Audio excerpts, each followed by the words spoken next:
السلام عليكم. أجواء أخوية مميزة يصنعها هنا شقيقان أنصار المنتخب الوطني الجزائري والتونسي. سنرصد لكم في هذا الروبورتاج هذه الصور المعبرة، وسننقل لكم الصور الجميلة التي يصنعها أنصار الفريقين هنا في ملعب 19 ماي بعنابة ساعات قبل انطلاق ودية الجزائر مع تونس.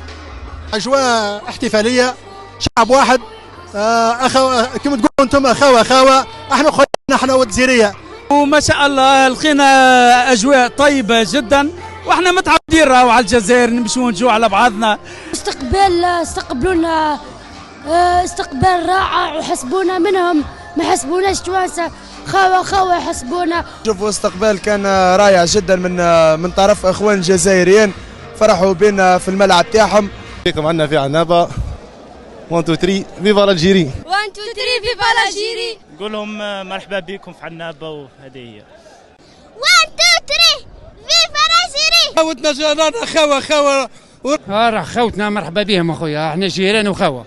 توانسة مخاوتنا هنا برك من با 300 كيلو، استضيفوهم وان شاء الله مباراة في القمة. مرحبا بكم في عنابة. واش نقول لكم، تونسي شقيق، ومرحبا بهم عندنا في عنابة للجميع إن شاء الله.